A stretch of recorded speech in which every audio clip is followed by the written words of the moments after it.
Very welcome everyone to this event that we call Share, Mingle and Inspire.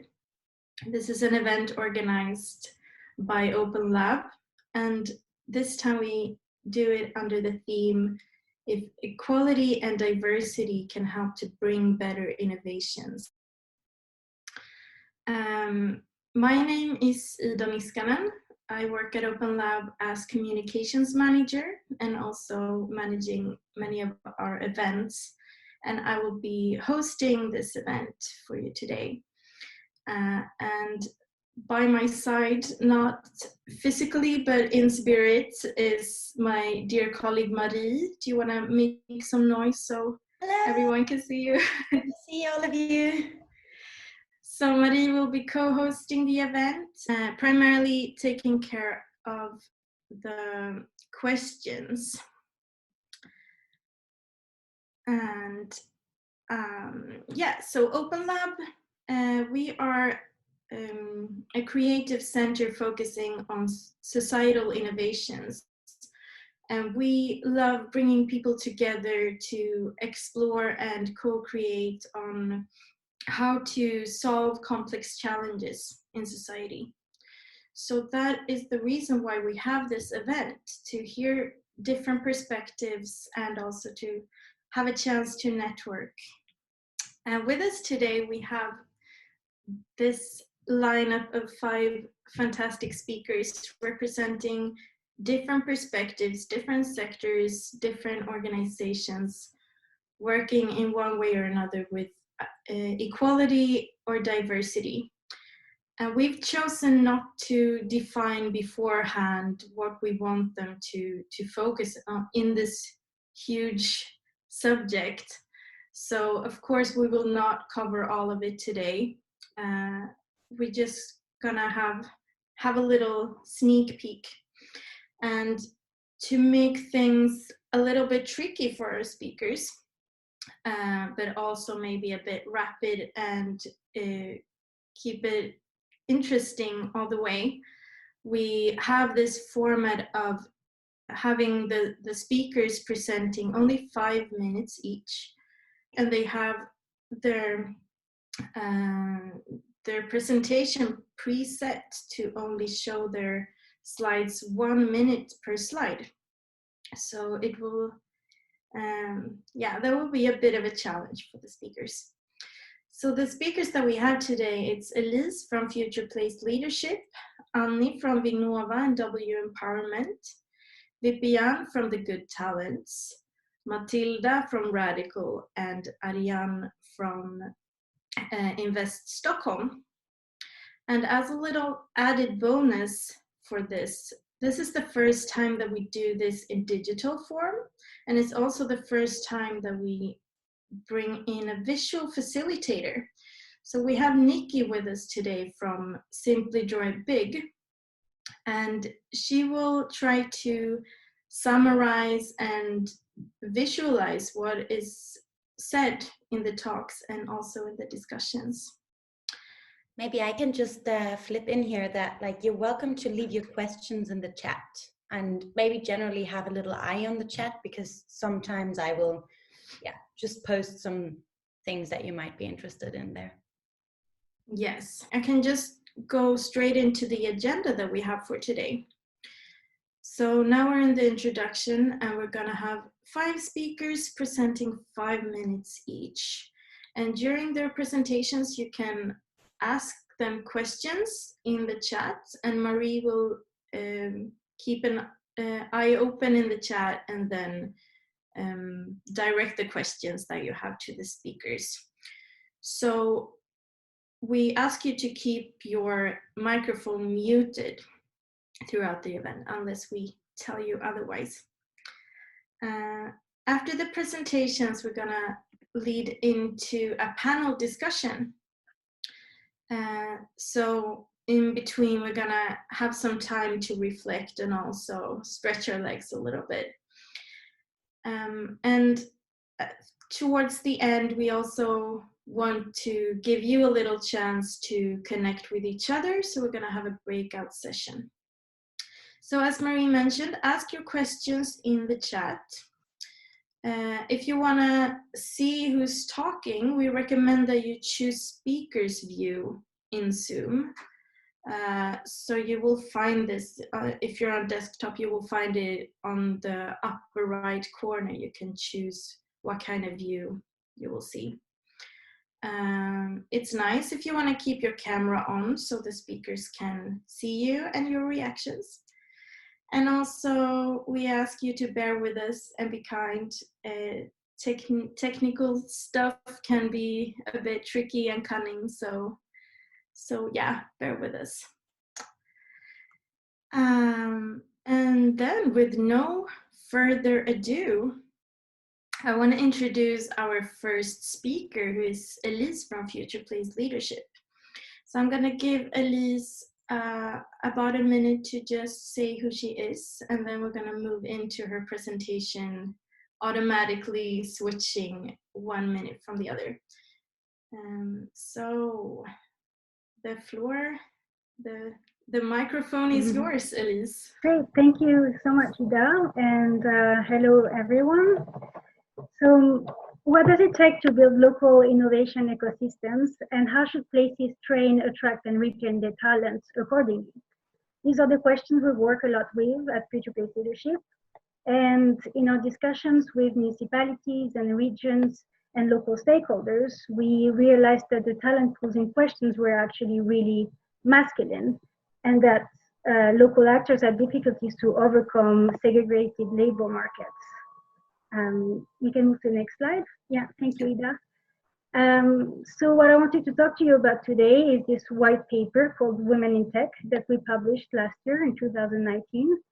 The idea was for us to build our understanding of the issue so we could advise our clients better, but also contribute to the overall discussions by highlighting practices and initiatives that we're working with, challenging biases, and also increasing opportunities for women. So as you can see, the report focuses mostly on the European Union and North America, but we also have one initiative from Chile. And a second edition will be published next year. Now I'm waiting for the next slide to come. But so if you have if you're at this presentation, you have new ideas, or if it talks to you in any ways, don't hesitate to come and reach out to me afterwards. So what does the gender gap look like? When you look into the figures about the industry, you really realize that there's an underrepresentation of women at each and every stage of the industry. So whether it be in university benches and the number of graduates that are female, but also top executives at company, and finally at venture capital firms that invest in startups and new companies. But this hasn't always been the case, and we know very much, for instance, that the first women that were working on programming computers, the first person that were working on programming computers were women, and there's great work that is done today to reveal this part of science history. We know also that it's not the case in the whole world, and for instance, in Southeast Asia, programming and tech related jobs are highly coded as feminine as well. So going back to the gender gap and explaining it, we found that there's two main issues. The first one is, of course, for young girls to enter in the field, and the second one, which maybe is more concerning for us, is about them dropping out. So student females and professional females dropping out from their jobs. And we try to cluster a little bit these challenges into four areas, but we see that all of them really echo for each other. And if I can take one example, it's the one of student females dropping out from school. Studies have shown that it's actually a combination of the norms, coding these studies as very masculine, but also pretty harsh environments, everyday jokes about them being women, and everyday discrimination that were reinforcing and building up a feeling of unlegitimacy.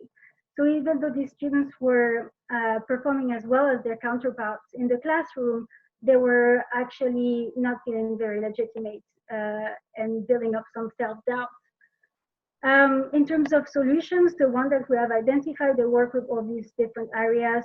The first one is, of course, training of women from early to later stages. Then creating opportunities for them to network and have access to mentorship in order to counter exclusion mechanisms in certain universities and companies, but also helping organizations to better communicate and reform and change their recruiting criteria to be more inclusive. Finally, in between environment and society, we can see that the importance of work-life balance is important. And then finally, deconstructing norms and stereotypes.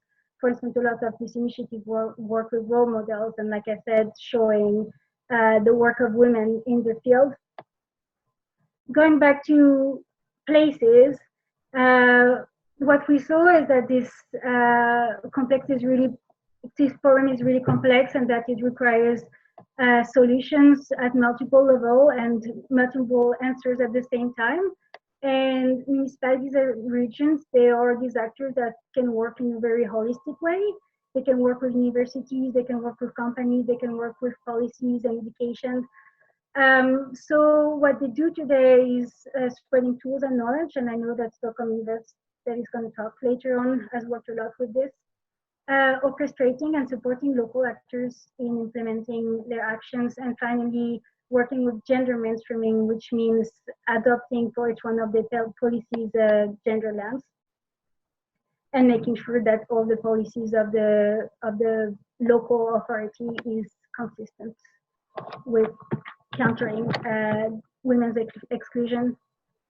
That was it for me. Thank you so much. I hope I gave you a good overview of the challenge, and don't hesitate if you have any questions. I'd be happy to answer them. Thank you so much, Elise. Really interesting start with a bit of an overview of this issue. I'm gonna stop sharing my screen, and I would like to invite Nikki to share yours so that we can get a little bit of a visual summary, and then I hand over to Marie for questions. Yes, and unfortunately, there's not so much questions as of now, which I kind of understand, because of course one wants to be like quite alert with like listening to quite a rich and amazing presentation. Thank you so much, Elise. Super interesting. I think like you get a little bit of time right now to reflect a little bit, and go ahead and write down something in the chat while I'm presenting an alternatives that we have thought of in case there wouldn't be any questions. However, we get comments, and the comments are, thank you, very, very interesting. However, we've been thinking that we would like to have a very like engaged and active audience, and that's why we're making our minds up on how we can trigger this activity. And we actually orientate a little bit at a concept that will be presented by one of the speakers later, which is basically like triggering dialogue through looking at what we might have in common. So now I would like to ask all of you, listen closely, all of you who like a little bit of cream in their coffee or tea sometimes, to really try to come up with a question to Elise's presentation. Okay, and here we go. Okay, one question, two questions. One of them is, how come almost everyone at the event is female? Can I answer that one?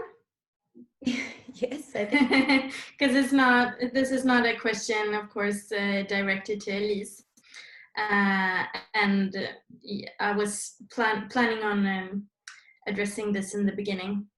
But of course, the diversity is a tricky question. And we have reached out to several different speakers, several organizations working with men and equality. These were the ones that we were able to book for this particular event. And we've also strived towards having different perspectives in terms of that we have someone representing both governmental institutions, the city, companies, and the non-profit sector. So we tried, but we didn't reach all the way. So we're still learning. If you want to teach us more, then we're happy to know more. And here come in some, they trigger in some questions. One is Elise, how are you thinking of using this knowledge in your daily work? And then I would actually follow up with one more, so maybe keep it quite concise.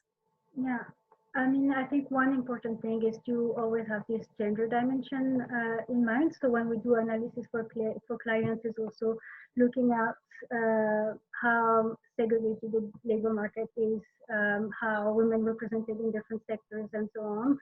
And then one other aspect, which this has really revealed, usually we work with this mindset of talent management, which really focuses on attracting and retaining talents. And with the question of gender, we see that there's also a big need to work with education. And so now this is something that we're bringing forward a lot and working more multidimensionally. I hope it's clear. But it's also something that we're still trying to figure out, and this is why this paper is a work in progress, and what we're trying to update it a lot in order to adapt our methodologies. So thanks. And then a question from Joydeep, who says that a lot of men like him work for a diversified workspace and equality, and he wonders how they could contribute to this work that you're mentioning or to your platform. Yeah. I think that's a great question, and I think one of the things is by sharing knowledge in your company about gender inequalities and pointing out behaviors that are not okay or could make women feel bad, or any person in situation feel bad. It's not only applying to women, but just supporting people who feel like they're being discriminated upon or mistreated by going at their hierarchy, being allies basically, and trying to change the company's or organizational structure. But I think being allies is something really important, because people who suffer from this discrimination often or feel very lonely, and it can be really hard to stand up and go ask your managers to get things changed if you don't get other people on your side. Thank you so much. And now we have another question, but unfortunately we don't have any more time. No, we need to move on to the next speaker, actually.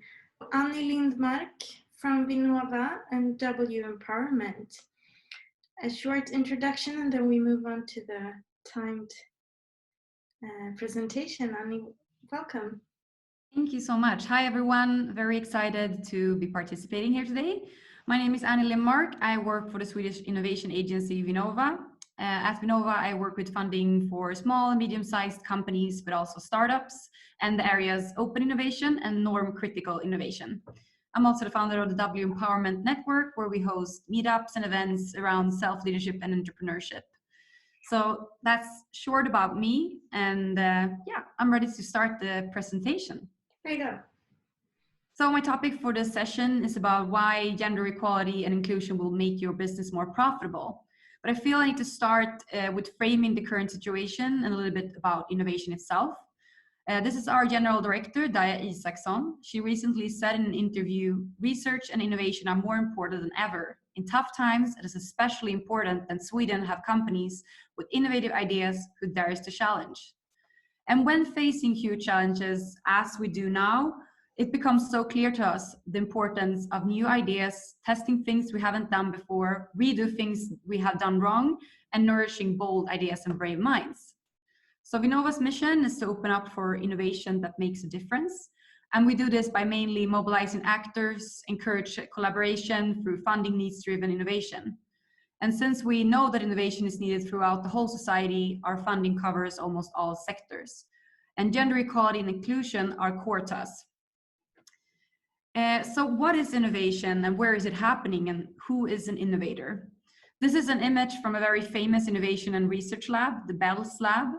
And this type of image has for a long time been associated with whom and where innovation is done. A very selected group of people, a lab environment, and something that's not for everyone. But the world is changing rapidly, and there are some key things that have happened the last decade that made this image and perception feel very outdated. Just to mention some, you already probably know them, but the digital era that made it possible for everyone with a smartphone to learn how to program and create new services, the increased openness in the world, where you today can attend a whole university degree online, and the rapid speed of how knowledge is spread today, where employees more often changes workplace, engage in their own gigs, etc. And all of this has created a society where knowledge and ideas and innovation are born in new ways and contexts. So if the innovation scene now have opened up so much, why is there still such an overwhelming large part of the entrepreneurs and innovators that still both look the same and act the same?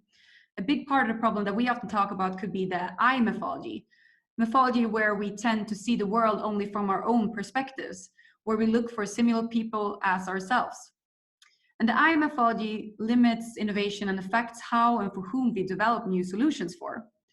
So I think we really need to start acknowledge when the I mythology is taking place, and also start talking more about all those things that gets better when we have a more inclusive and diverse way of setting up teams and involve people in innovation processes. Research has shown multiple different pros with the diverse teams as innovations that are more relevant to a larger market, that it contributes to a higher level of business skills, it minimizes the risk of mistakes since there's more different approaches in discussed.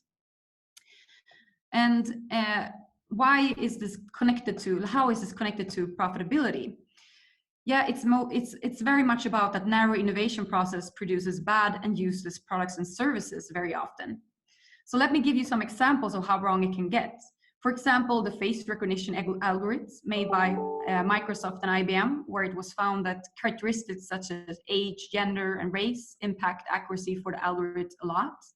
But also the Amazon IE recruiting tool that showed a strong bias against women, since the only thing it was actually good at was dismissing female applicants, since the model was trained by observing successful patterns in the resumes the last 10 years where there have been mostly male candidates, and the list goes on.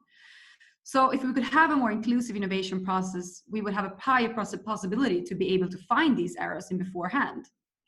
One example is a project that we founded that works with vibration injuries, where the first stage of their project had aimed at the construction sector and targeted men. For the second stage, they added different perspectives and started looking at their product in a broader sense, and found that another working group who suffers largely from vibration injuries are dentists, a work group mainly represented by women. And suddenly they had extended the business model and consumer base majorly. So finally, what can we all do in order to make sure we get better innovations, more profitable solutions that gives value to a larger target group? First, I would say it's really about realizing the existing biases. We all have unconscious biases, but being aware of them makes us doing better decisions. But then setting a plan and follow up on that plan and having it as a measure as important of everything else in the company.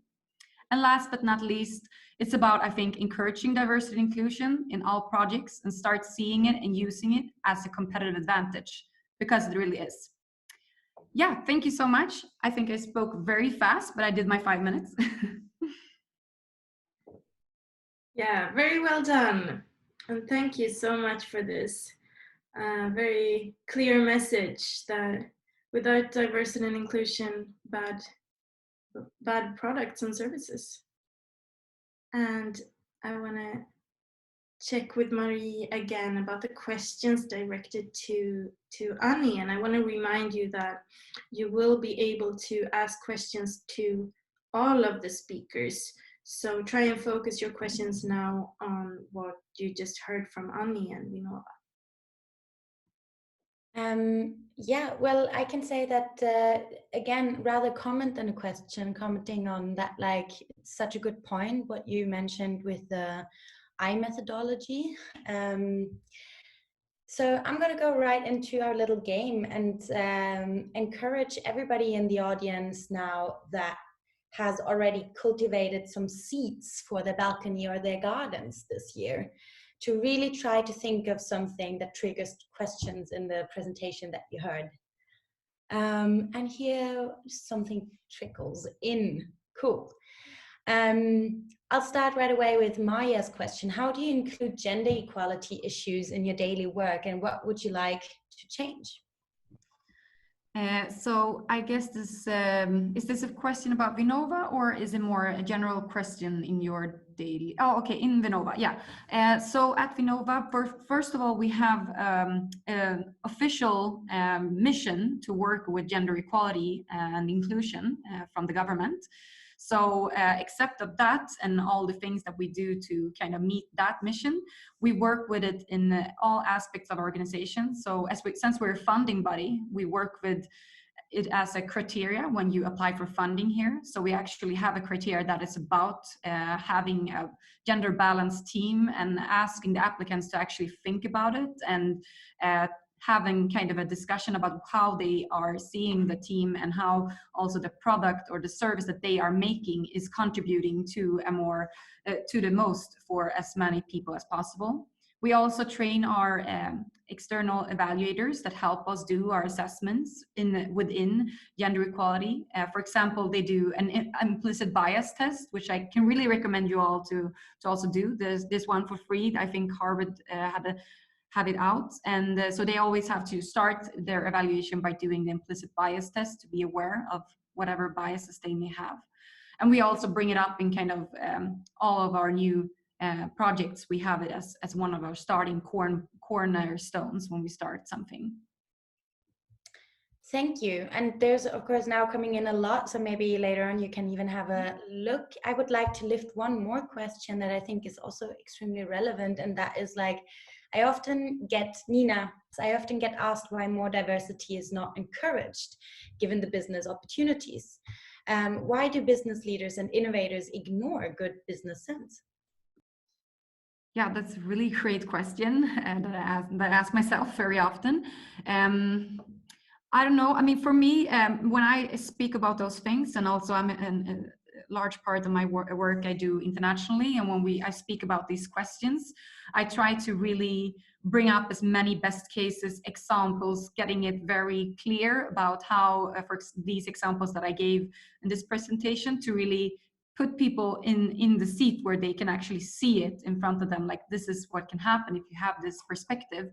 I probably think that, I mean, we need to start even more, even if there's a lot of facts about how it's giving business opportunities. You can see also numbers showing that it's better for board members to have a diverse group. We have so much research on it, but I think we need to highlight it even more to those who don't see that research that often. So bringing it up as a business opportunity in every time when we speak about this. And sometimes, as for us, when we actually force a little bit our applicants to start thinking about this, we giving them a chance to actually evaluate and discuss how they are thinking about this. So we're pushing them a little bit.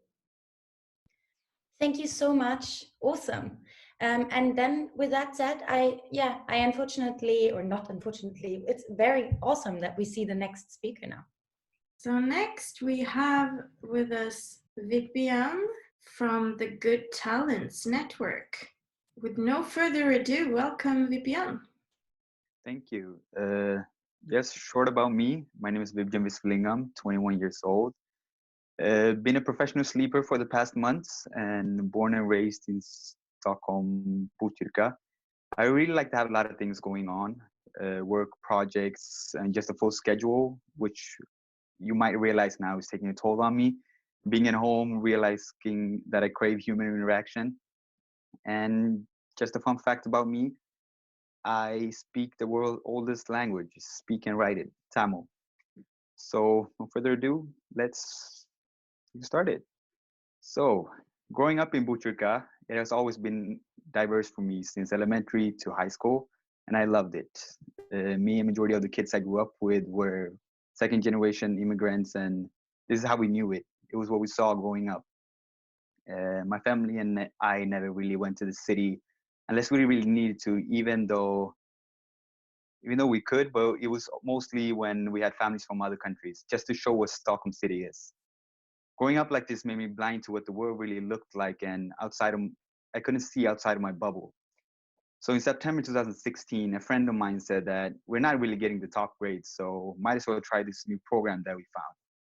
It was a 1-year program in leadership and social entrepreneurship for young adults. The catch was 10K. If you won the pitching competition, you could collect the money. We went with low expectations, but after the first meeting, I felt motivated. And after the second meeting, I understood.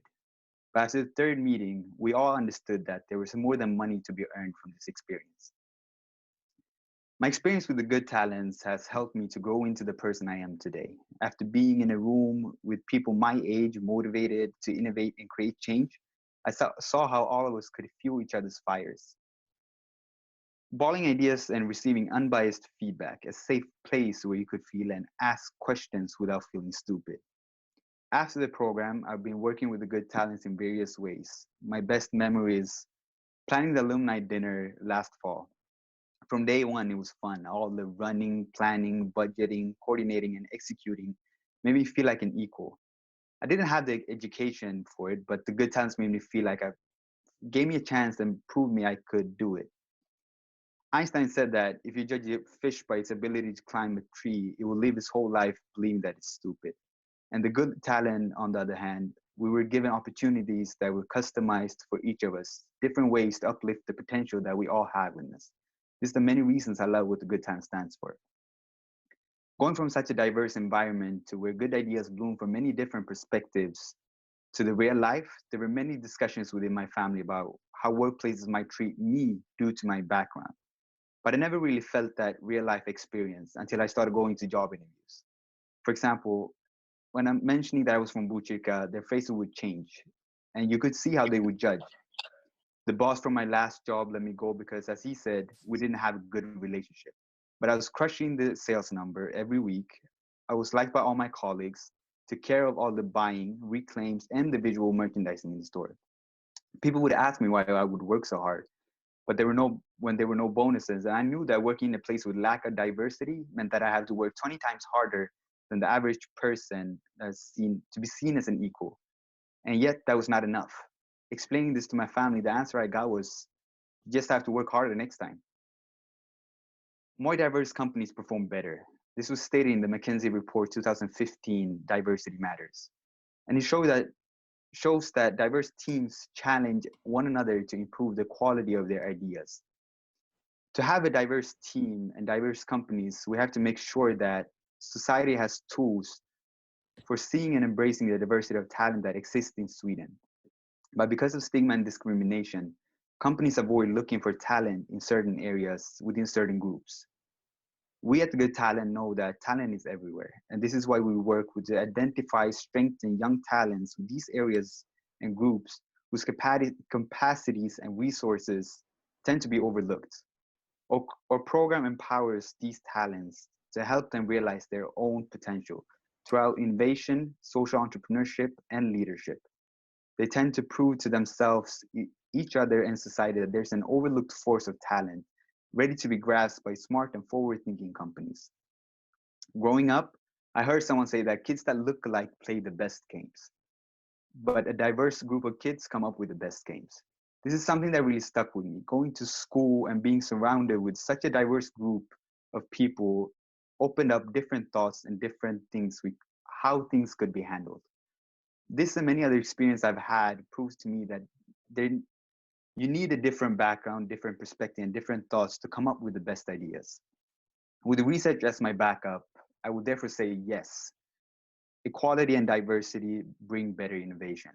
So next time you go through an application or a plan for your next recruitment, think about what diversity can bring to your organization and that new perspective you might be missing out if you don't make active choices to recruit in new ways. So diversity, yes, it matters. that would be for me. Thank you so much for this, for sharing your story and for sharing the really interesting work that the Good Talents are doing. Thank you for listening. Marie, did we get any questions for Vipijan? Again, some comments like so inspiring and thank yous and so on, and I can only like lean into that, like really fantastic to be able to be part of your journey there. And I would like everybody who bikes to work to really try to come up with a question to Vipijan, and until you are done with it, I would actually like to take the freedom to ask you a question.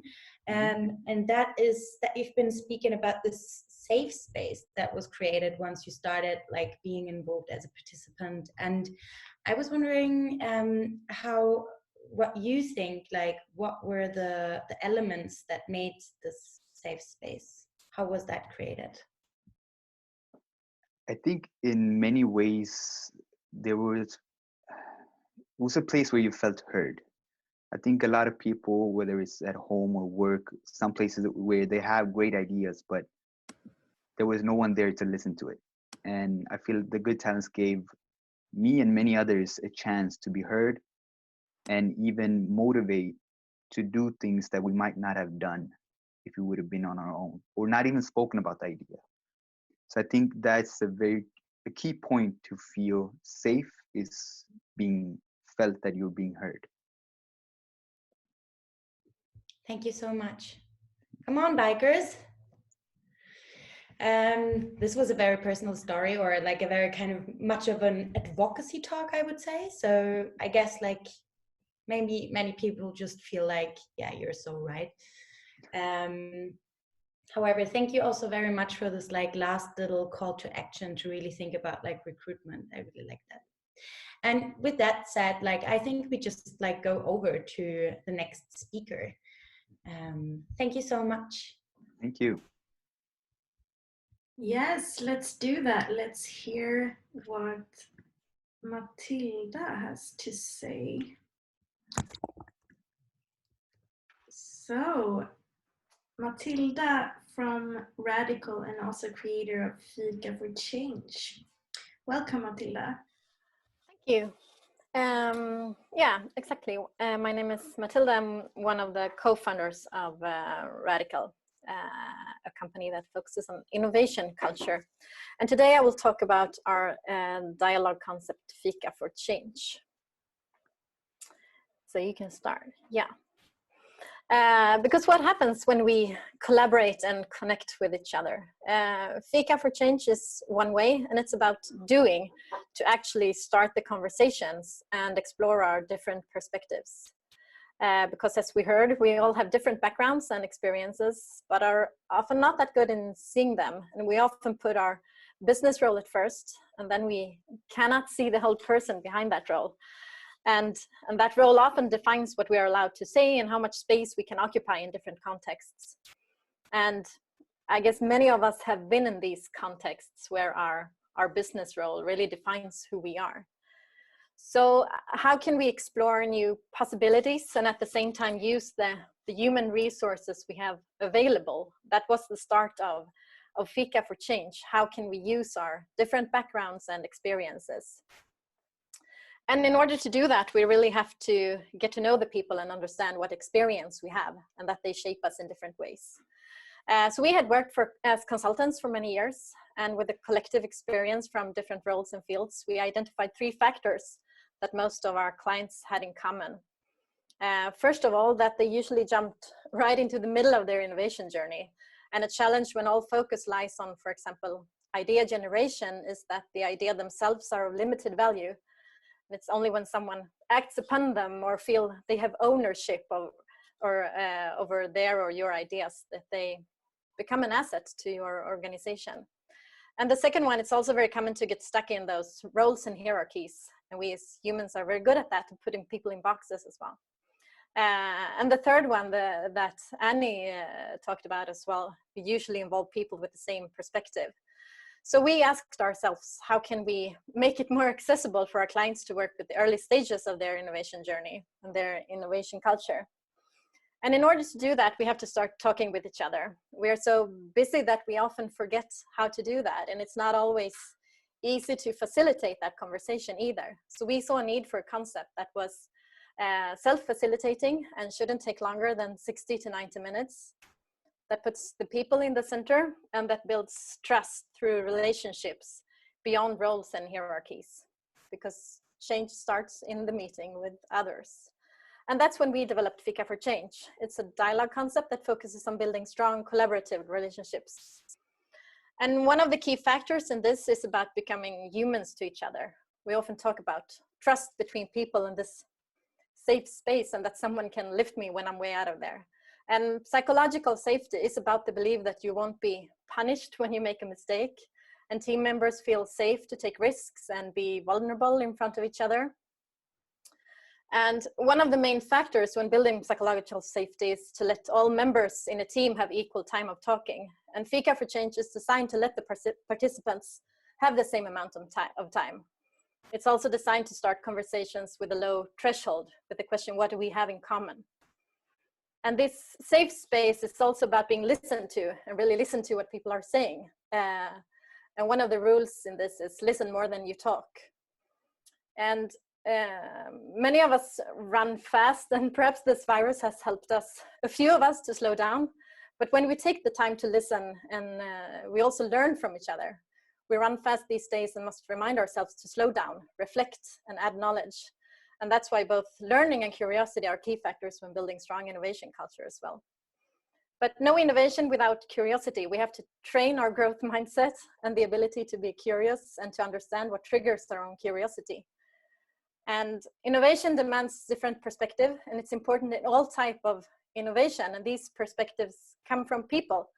So therefore it's essential that we continuously create these opportunities to build relations, both within and between organizations. And it's also crucial that we actively have a diverse perspective. We've talked about this. Who are we inviting to the meetings? Why are they here? And of course, who are not in this room? But this takes time, but we have to start and can never really stop if we want to be relevant. And it's about adjusting the everyday behavior. But our assistance in meeting new perspectives is something that we actively have to work with. And that's why I'm convinced that the ability to facilitate is a future skill, and that organizations and society must work with alibis for interactions that helps us sit down and start the conversation. Thank you. Good timing there. Beautiful. Thank you so much. Something that hits me is that I think that many of us are also familiar with not only being defined by our work role, but maybe as our gender or as our age or ethnicity, etc. So I think it's you come up with a very easy to use tool for just building bridges. Maria, I hand over to you for questions. Yes, yeah, there. Lots of thank yous. Really well done. Karin mentions that you mentioned 3 aspects, but she misses the first one. Could you maybe elaborate that, Karin? Or do you Was it the concept that I talked about? Yeah. The self-facilitating thing. Yeah, you was talking about in the beginning about what you can recognize as a typical 3 factor that you can see. Yeah. So I just missed the first one. Yeah. And the first one was about that when we worked with our clients, they usually they had a lot of focus on idea generation and to innovate ideas and come up with a lot of ideas. But if we don't make room for them to happen, if we don't have the culture, if we don't have the trust between each other, then I will not like follow up with that idea. So that was one thing that we saw. How can we how can we make them start in the beginning of their innovation journey and not focus on ideas, but focus on relationships? Exactly, and that maybe connects a little bit to the next question. That's more about like, okay, how do you maybe quite concretely like engage this tool in the innovation process? Yeah, we do that differently. This is a concept that organizations can use within their organizations as well. They can buy this and facilitate it by themselves. Sometimes we use it, we work as consultants as well. And this is often a first step when we start a team. So this is the first thing we do. We get to know each other, of course. And then what we can see is that the idea generation or the innovation process that comes afterwards, it's much easier when we have this safe space in the team, of course. May I ask, do you like sometimes adapt then like the content in the tool? Yeah, we have done that as well. Yeah. Okay, thank you so much for a great presentation and a great tool that inspired us here as well. I would suggest that we go on to the next speaker. Last but not least, Ariane from Invest Stockholm. Hi guys. So my name is Ariane and I work for Invest Stockholm, which is the investment promotion agency of the city of Stockholm. We also work with developing the local business life of Stockholm, and we have a lot to do in the times of COVID-19. You're welcome to contact me or call me and I will give you a better presentation and a longer presentation of all the things we do here at the office. So as you can see here, this is a picture of Anna Königami, the mayor of Stockholm, and we have an initiative called A Woman's Place. And what we do, she has spoken to a lot of different tech meetups, and we had an after work here as well, but she's very, very interested and involved in contributing to more gender equal, a more gender equal Stockholm.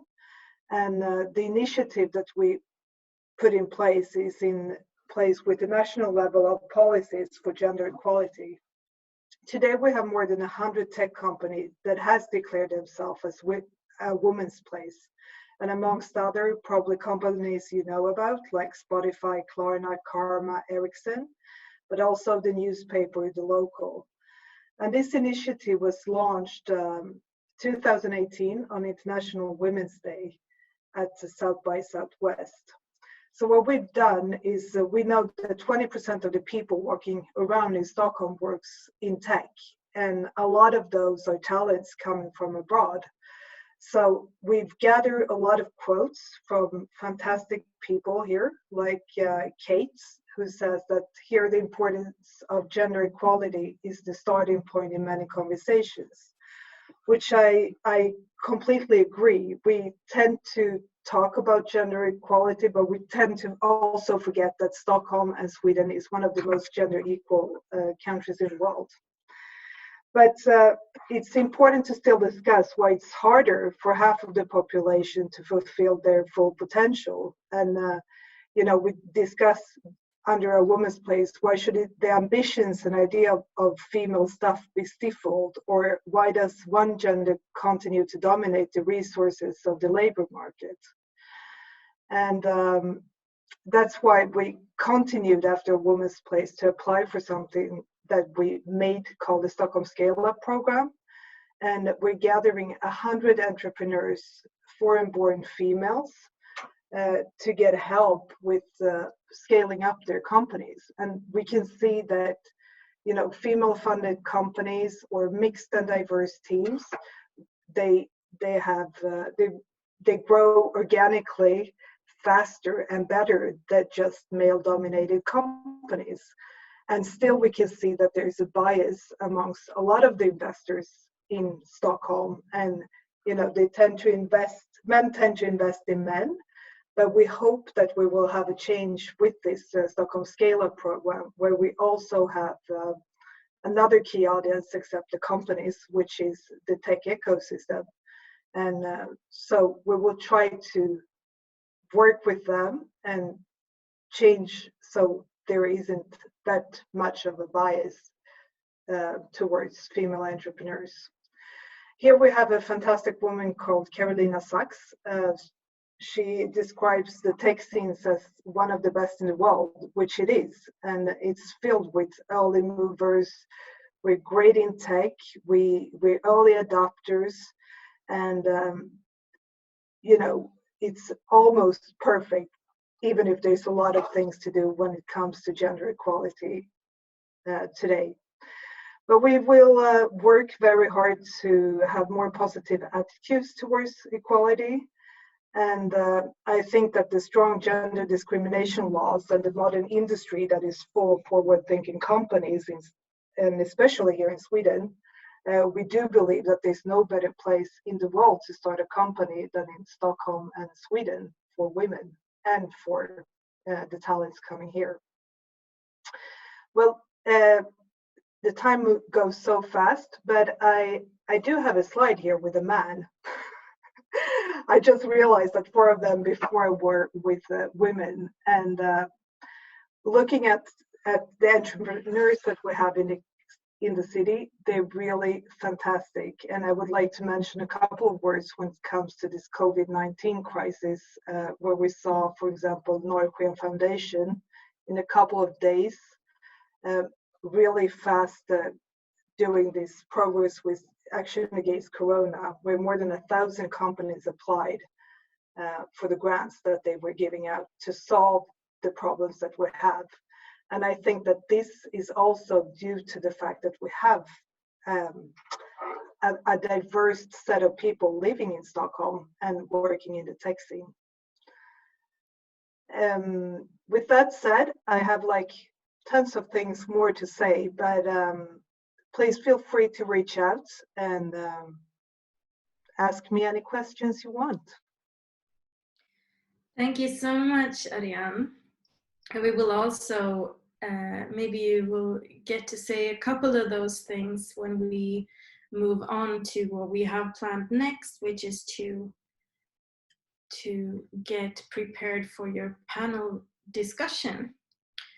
So now we see everything that has been going on for the last hour almost. I want to ask you, Nick, first maybe some questions from the audience to Ariane.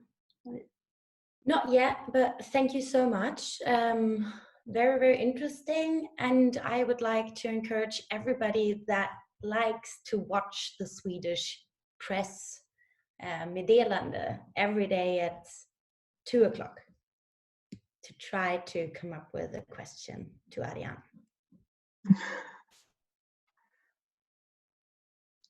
I just want to tell, if you guys want to read more about A Woman's Place or Stockholm Scalep Program and what we're doing, you will find tons of information at Invest Stockholm's website.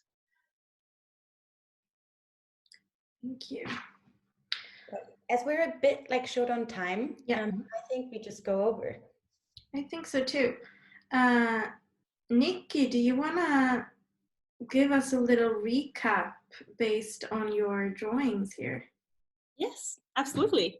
So we had a lot of interesting information coming in, and I think there has been a very clear pattern of first, you have to understand your own position in a company, in a world, as we're talking about, to go out from the I method and look further and see your own biased view. And that's something the entire organization or company needs to do to be diverse. And then make it possible for people to feel safe, like Fika for Change are doing. They create a safe space, which is pretty much the same thing as the white papers are doing for women that drop out of tech school, for example, because they don't feel safe. So creating some kind of space that makes the people that are diverse feel nourished, and make it possible for these very diverse ideas to come up to the surface by people who has the different kind of views and different backgrounds. So I think that's the gist of it. But of course, there's so much interesting things you can talk about and think about when you look at these images afterwards. Yes, definitely. And we're really, I think we all just feel like we're really just scratching the surface here. And that's what we just need to do, just to get a little taste of the different initiatives. So I'm gonna leave this one for you to see, and I wanna encourage our panelists, our speakers. The speakers are changing format into a panel right now. And we will also get some questions now from the audience. So if you have some questions that you want to direct to the entire panel and not to the individuals, we encourage you to ask those also in the chat. So I'm gonna start just by asking the whole panel while you participants write your questions. And my first question is just like your main takeaways when you see this summary and when you heard all of these talks. Maybe Annie wants to start by saying something. No, but my quick response is that it was really interesting and very inspirational to listen to all of the other talks, and it just emphasizing. I mean, looking at this visualization also, it just emphasizes that we kind of all have talked about very similar things about how important this topic is and how diversity and inclusion is better in so many ways. And when talking about innovation, it's key. And we are standing in such a large challenges right now that we cannot not take this seriously anymore. And we really need to kind of have all these perspectives to find the way forward. So that's an instant reflection I have. Anyone else who wants to share their spontaneous thoughts? Yeah, I just feel like, and also following the chat with people sharing so many additional resources and additional research. There's so many tools, and there are so many papers on these issues, so many things to do, and so many case studies. I think we have everything now to make the change. Like I'm really hopeful about the future, and I think especially these past 2 years and movements like the Me Too campaigns and so on have changed a lot of things for all the industries everywhere. And now, so I think now we're in this very interesting and super exciting phase of transformation where people are really open to question their practices and open to implement and experiment as well. So yeah, that's my main impression after hearing everybody. And thank you so much, Ida and Mary, for putting all this together. I think you did a great job with bringing us together because our presentation really matched and answered to each other. Yeah, thank you, Ida and Maria, because I think what's great is if we gather all the knowledge that is out there and we work together towards the same goals, then it's easier to make an impact and to raise the questions where we co-work in another way. Yeah, I think you're right, Elise. It sounds like we know all of these. Like, I don't know if it's not very surprising still. It feels like, yeah, we kind of know this, but we're still a long way to go. So action is needed. Marie, what do we have from the audience? Yeah, we have some interesting input here.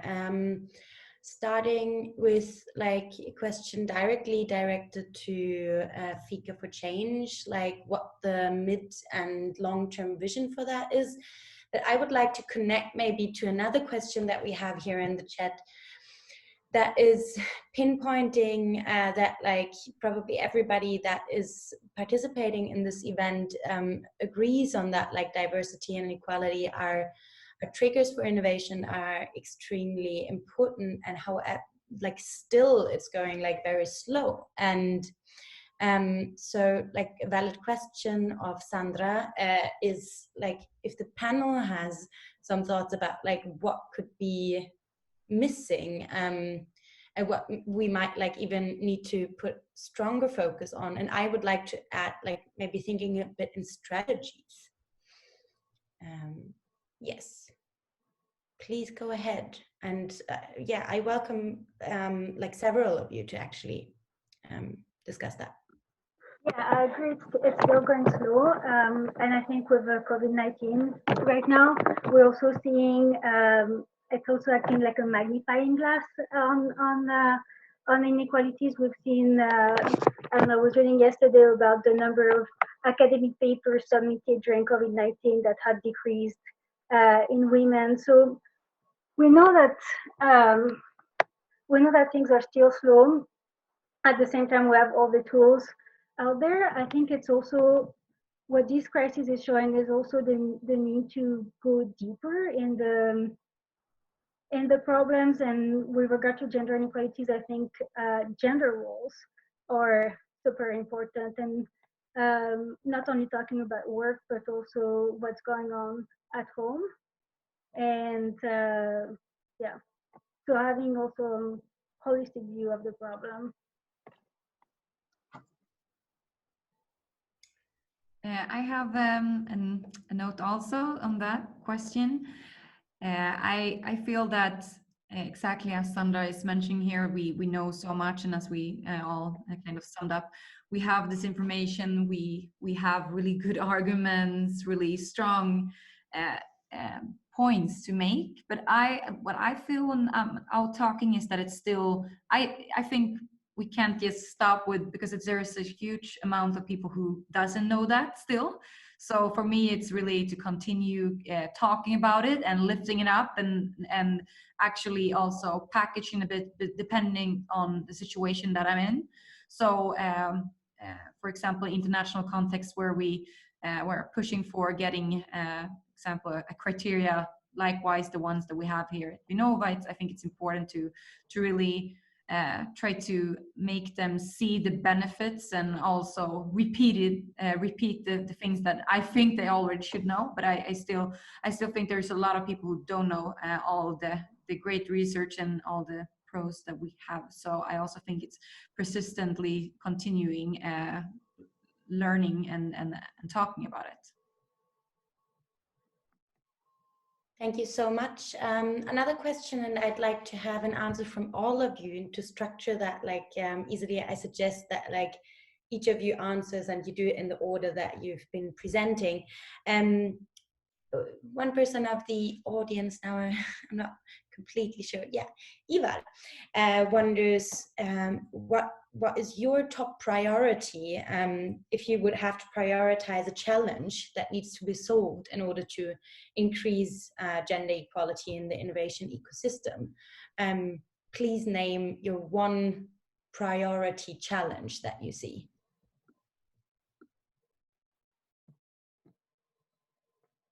Start with Elise. Yeah, sure. I mean, I think the one I was highlighting in my presentation, which is female dropping out of their career, because this is really a hard figure showing that the environment is pretty hostile and not welcoming for women to thrive in their career. Yeah, that's the #1 challenge.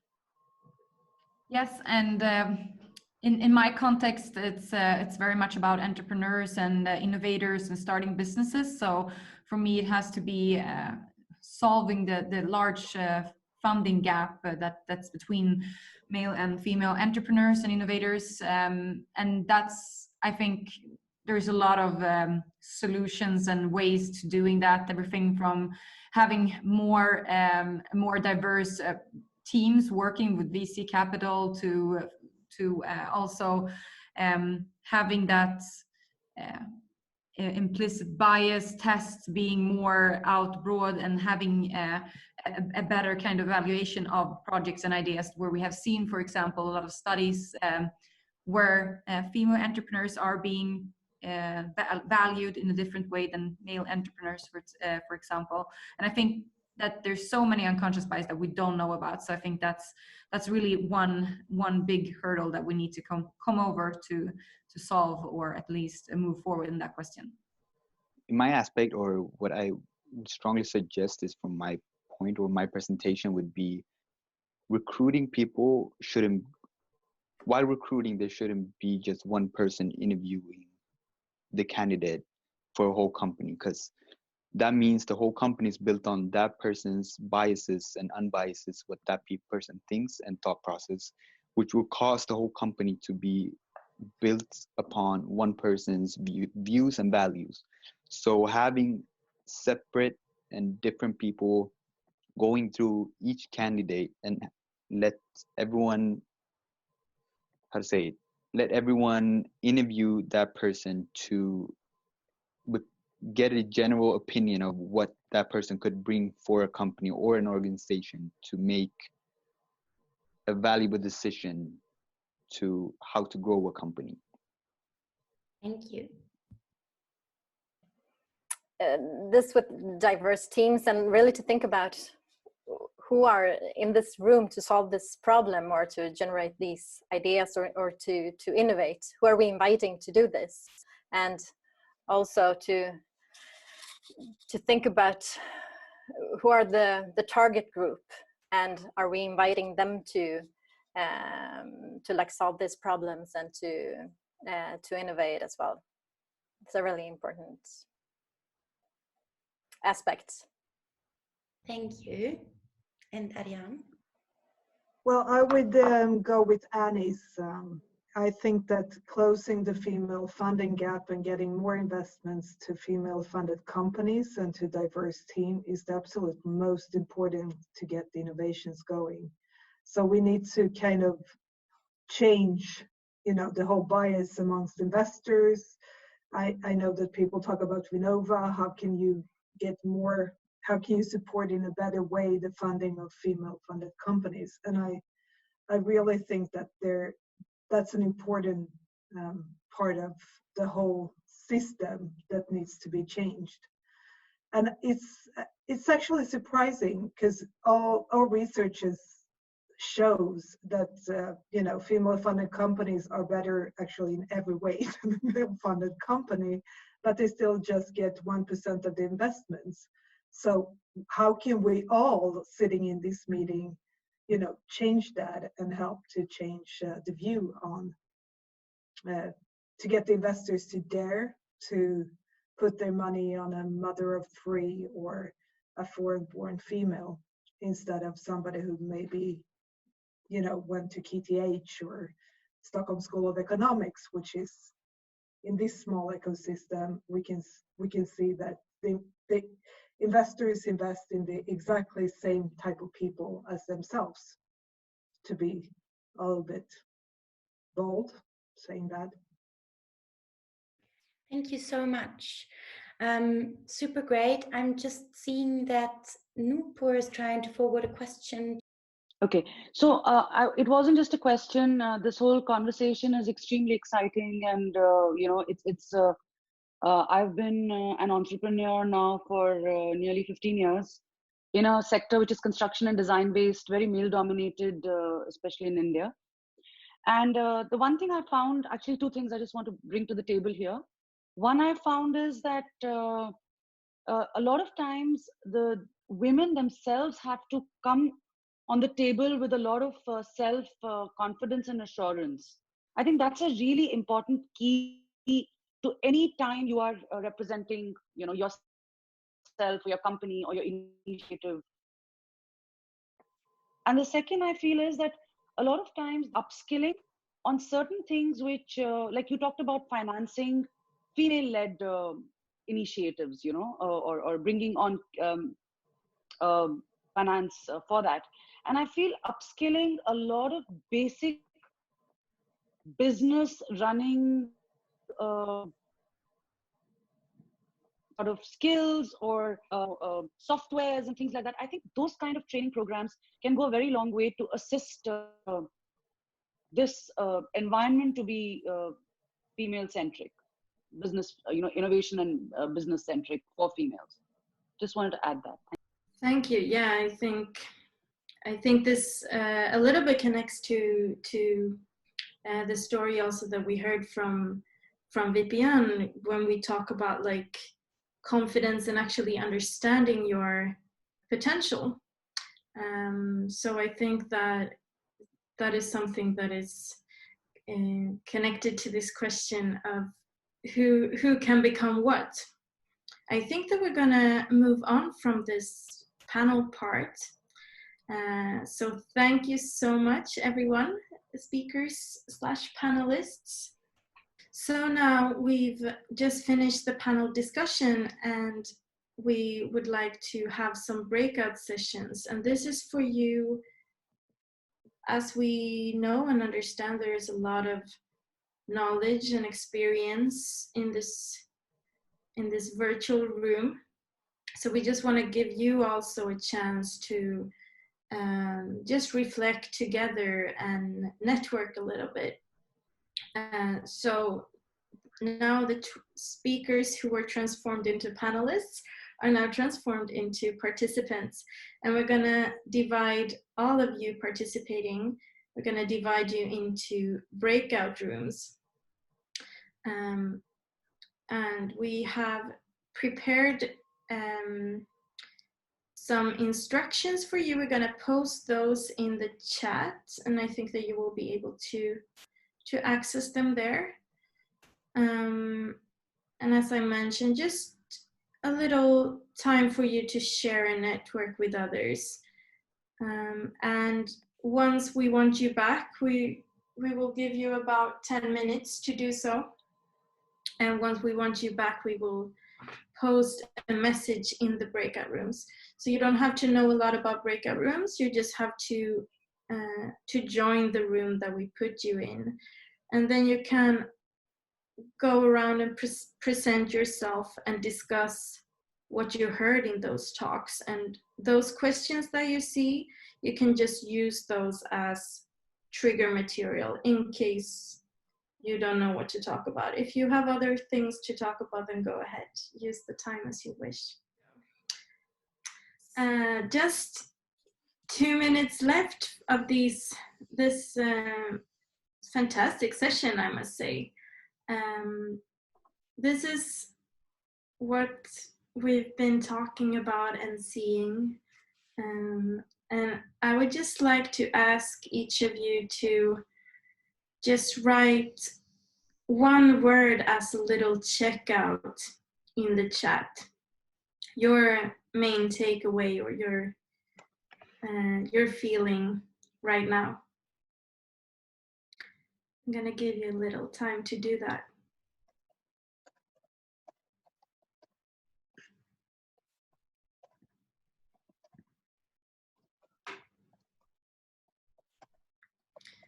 Motivation, inspiration, network. Yes, someone is missing the action. Let's do it. Diversity, enlightenment. More girls in power, yes. Fantastic, continue writing. And I just want to show you a couple of upcoming events that Openlab is doing. So in June, there will be the first of a series of webinars that we will, this one will be together with KTH and the United Nations Development Program. So we're very excited about this. And this is all part of a project that is directed towards small and medium-sized companies. So this will be an event about how the Sustainable Development Goals can create business opportunities for this target group. And also in October, we're doing a sort of follow-up on this event. We're staying in the same area, more or less. It's a Share, Mingle and Inspire event that focuses on inclusion and non-discrimination. And I think, will focus quite a lot on recruitment, which we have touched on a little bit today. And before the event, we're going to do actually a mapping of the different initiatives that are out there. And for this, we also want your help. And we're looking for someone to collaborate with us and also help small and medium-sized companies to also get better in this area. So more information about this will be in a follow-up email that we will send to all of you who signed up to this event. So keep your eyes open for this. And then we've reached our final slide. I just want to give first and foremost a great big thank you to our speakers, Elise, Annie, Vipijan, Mathilda, and Ariane. Thank you so much for joining us. Thank you, Sara, my colleague, for putting us in contact with many of you. And of course, thank you to Nikki for those great drawings that I think helped us a lot and that we will also share with you guys afterwards. Thank you, Marie, for great co-moderation. Thank you, Carla and Sara, for tech support and recordings. And thank you, everyone else, for being here and for sharing and thinking together with us. I want to try something that I saw in a different web event that I joined. Go into gallery view so that we can all see each other. And then I want us to high five the neighbor. So I'm going to count to 3 and then we're going to do a high five out to the sides. Okay. So 1, 2, 3, high five. Yay. So bye and thank you so much. Bye. See you around. Bye. See you. Bye-bye. Bye-bye. Thank you. Bye-bye. Thank you.